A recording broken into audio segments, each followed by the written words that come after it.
friendly moment between Mike Tomlin and Aaron Rodgers during the Steelers-Packers game on Sunday. And on the Pat McAfee show this week, Rodgers' former teammate A.J. Hawk joked that it looked like his quarterback was flirting with the Pittsburgh coach. Rodgers then tried to put the rumors of him wanting to play for the Steelers to rest. Take a listen. Look, I'm just speaking the truth. Ask me a question about Mike Tomlin. I'm going to tell him how I feel about Mike Tomlin. If you want to take that and run with it and say I'm, angling for some sort of next team or something, I'm not. I'm just answering a question about my respect for Mike and what he's accomplished in the league. And same for, I talked about Ben. Shannon, what do you think? Is Rodgers angling to be Pittsburgh's next quarterback? No, Skip. He was trying to quick count him. And Aaron Rodgers has got a lot of these quarterbacks get you with 12 minutes. They see you try to get a substitution. They hurry up to the line of scrimmage. And Mike Thomas said, "No, you're not going to get me with that. Let me get that time out." And they were like, "I almost had you, Mike. You thought you got me." Okay. Guess who would have got caught with 12 men on the field? Your Dallas Cowboys, because your head coach can't think that fast. If you can't beat them, trick them. That's what Aaron says. Tom Brady has done that for years. He has not. Not like Aaron does. Tom Brady is known for this. Aaron's turned it into an art form. Yes. He's not known for it. Tom Brady, how many times has Tom gotten people with 12 so what's the point here? What's he doing? What's he trying to say? What message is he sending? All he's trying to say, "I almost had you, Mike." Mike said, "You thought you got me, but I watched tape too. I know you tried to get me with 12 men on the field and get you a quick first down or a quick cheap 5 yard. But nah, bro, you got to get up early in the morning, get over Mike T. Let me get that time out, official." Okay, but Aaron has been raving about Mike Tomlin and the Pittsburgh Steelers for 2 weeks. Before the game, then after the game. I believe he is once again angling for sympathy. He's angling to show Packer Nation that, hey, I just might go be Pittsburgh's quarterback and replace Ben Roethlisberger, because he wants Packer Nation to once again say, "Please don't leave, Aaron. Please, we'll be nothing without you." Why would I want to go to Pittsburgh with that shaky offensive line and Juju as one of my wide receivers? Hey, I got Devontae. I got Lazard. I got Scanlon. I got a solid offense, especially when Bakhtiari comes back. In my offensive line, I have a very good offensive line. I got Aaron Jones. I like Najee. I've been trying to tell you that. Okay? But Skip, you don't have Mike Tomlin. But you don't. It doesn't matter. You don't have the Pittsburgh hierarchy. You don't have the class and commitment of that franchise to greatness. Yeah, guess what? Players win. You keep thinking it's because hold on. If it's not players, why didn't Coach Belichick? Coach Belichick got the organization. He got the backing, but he ain't got that player. Okay. It takes players. Okay, so Aaron's trying to recreate more leverage with Packer management, just so they'll be a little bit afraid that he might be angling to leave for the Pittsburgh Steelers. There are so many more better opportunities. The Broncos are a better opportunity than Pittsburgh. Okay, I got you. But I believe, I've told you from the start, Aaron Rodgers wants to retire a Packer, but he wants to do it his way, and he wants to stay in control. And the best way to stay in control is to continue to drop hints. I might go to Denver. That was the whole offseason. I might go to Pittsburgh. That's during the season. He ain't going to Pittsburgh. Okay, well, okay, I agree with you. I'm calling his bluff on this one, but he is definitely angling toward going to Pittsburgh. No, he ain't angling to go to no Pittsburgh, Skip.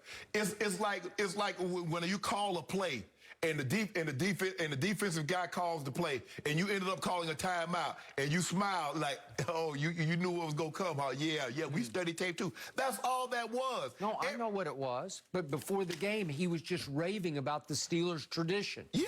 And their head coach. And I don't blame him. He should be raving about it. Skip, that's a storied franchise. That's a cornerstone franchise. Yes, they do things. They've only had 3 coaches since 1969. What other team could say that has only had 3 coaches in the last 10 years? Only a handful. You got to go Harbaugh, you got to go Big Red, and you got to go Coach Belichick. Everybody else has been Pete Carroll. Everybody else has been shuffling.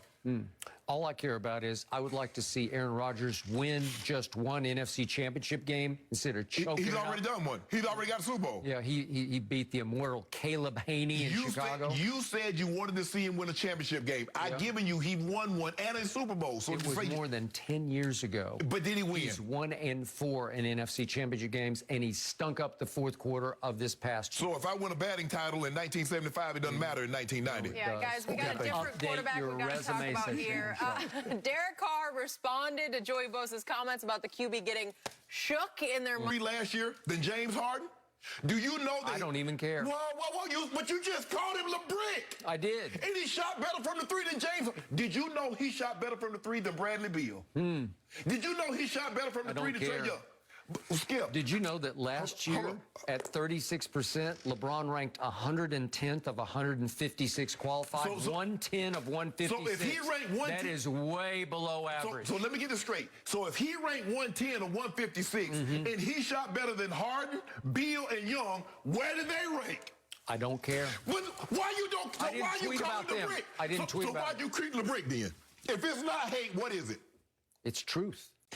How can I hit a nerve of truth. It's a truth nerve. Think about what I hit your truth nerve. Think about what you're saying. You're saying he's terrible, but he shoots better than the guy that you got on the team that you say go win the title.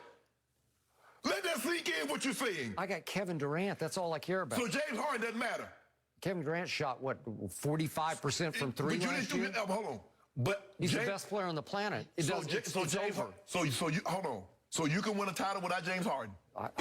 So if I take James Harden away from the Nets, James Harden became the point guard for the Brooklyn Nets, and he is extraordinary as a distributor. I didn't know he had that in him, but he is. Skip, he's led the league in assists. What do you mean you know he's in? I just didn't see it coming. He is an artist with the basketball as a quarterback. Okay, but you're saying LeBron is LeBrick, but he shot better from the three than guys that you would think that shot better than him. Okay. Everybody would tell you Bradley Beal is a better three-point shooter. Everybody would tell you that Trey Young and James Harden are better three-point shooters. Yeah. But LeBron shot better than them. So how is what you're saying truth if you can't back it up with stats? Okay. Since LeBron James has entered the league, of the three-point shooters who've attempted at least 4 threes per game, that's fairly high volume. Of those, there are 134 of those. LeBron ranks 120th. That's LeBrick, especially when you're calling him the GOAT and the best player on the planet.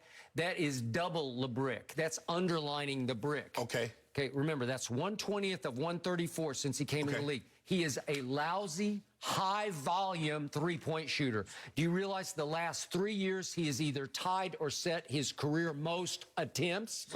He is shooting more and more threes and making fewer threes. So if you don't mind me asking, LeBron James came into the NBA in 03. If you don't mind, Anthony, and so we're going to do this. We're going to say KD. We're going to say Harden. We're going to say Steph. We're going to say Dame. Which one of those guys came in between 03 and 06?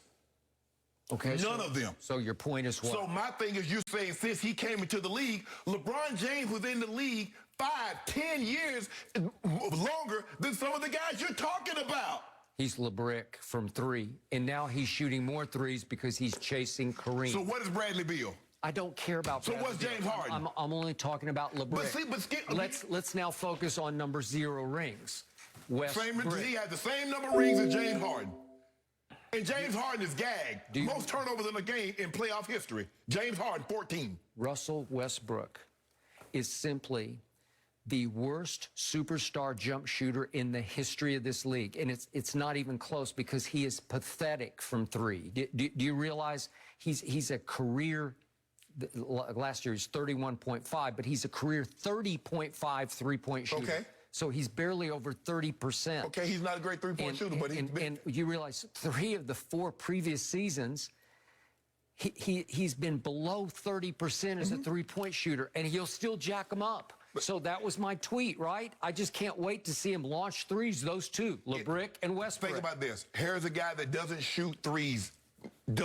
He's a poor three-point shooter, but somehow has found a way to turn himself into an MVP of the league, has turned himself into an all-NBA player, to turn himself into an all-star. Triple doubles, TDs. Well, hey, he scores TDs like crazy. It's like Tom Brady. Tom Brady has found a way, even though he doesn't have any speed, he's found a way to make himself a great football player because he can do other things. So you see what you do is that focus on what a guy can't do, as opposed to focusing on what he can do. Westbrook continues to try to do what he can't do because you know and I know he will jump shoot like crazy, and he is high volume, low makes. Skip, I'm not trying to defend his three-point shooting percentage, but you also, if you'd have just kept that on Russell Westbrook, I'd have said okay. But once you brought LeBron into it, and he shoots the three last year better than Harden, Trae Young, and Bradley Beal, you lost. Okay, now let's talk about free throw shooting, shall we? That is what you Okay, these are